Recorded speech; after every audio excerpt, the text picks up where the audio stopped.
Welcome back, strangers.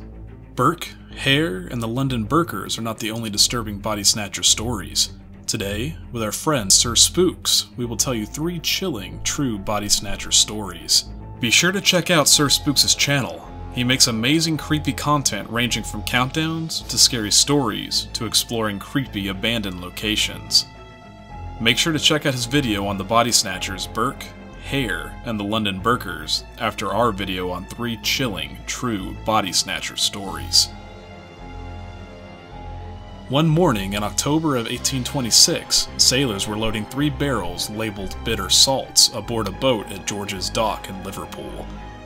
There was such a foul stench coming from the barrels that the captain had them removed to the Old City Deadhouse to be investigated. There, dock officials made the horrific discovery of 11 bodies of men, women, and children that were salted and pickled inside the barrels. The barrels were supposed to be transported to the port of Leith, Scotland, near Edinburgh.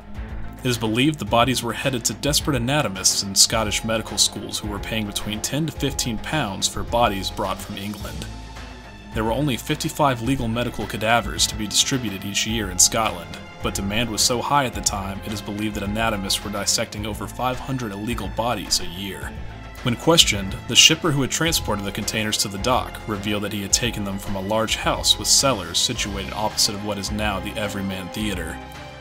The home was owned by Reverend James McGowan, who ran a school in the home, but rented the cellar to a mysterious Scotsman who stored and sold fish oil. Detectives knocked down the locked cellar door and found barrels and sacks full of 22 bodies of men, women, and children. One barrel only contained the bodies of babies soaked in brine. The police determined that most of the bodies had come from a nearby cemetery, but few had come from Cambridge Street warehouse that sold the bodies of tenants instead of giving them a proper burial.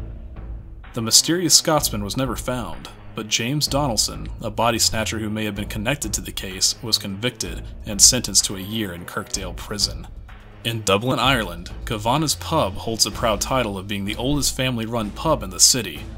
The pub opened in 1833, and it soon became known as the Gravediggers Pub, because it was located right next to Glasnevin Cemetery. It became a custom for gravediggers in the cemetery to shovel dirt against the pub's wall to signal they wanted a pint. Many body snatchers took sanctuary in the pub, and were known to enjoy a pint or two after a long night's work. Today, the pub is said to be haunted by an old man dressed in tweeds who enjoys sitting at the bar, drinking a pint, before quickly disappearing. Glasnevin Cemetery opened a year before Kavanagh's pub, but it quickly became a hotspot for body snatchers to visit.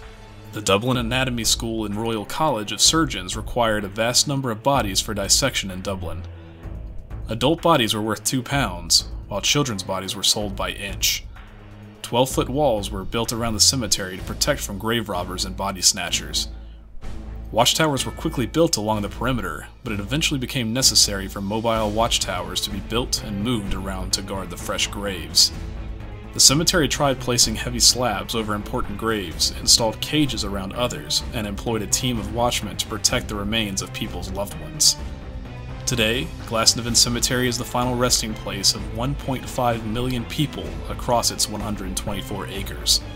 You don't have to worry about body snatchers, but cemeteries are believed to be haunted by several ghosts and ghouls, so you never know who or what you may encounter in the Glasnevin Cemetery. Britain and Ireland were not the only countries battling body snatchers in their graveyards. When the University of Maryland's medical school opened in 1807 in America, they needed a lot of cadavers to study. Many professors turned to body snatchers to retrieve fresh corpses from local cemeteries to be dissected for anatomy lessons at the college. The people of Baltimore were outraged at the thought of public dissections, and mobs of citizens often showed up and tried to prevent dissections from taking place. This resulted in the medical school building being fortified with heavy doors and secret passages for students and faculty to safely escape the building if a mob became too violent. The new medical school was still struggling to find enough bodies to dissect, until a janitor known as Frank the Spade was hired.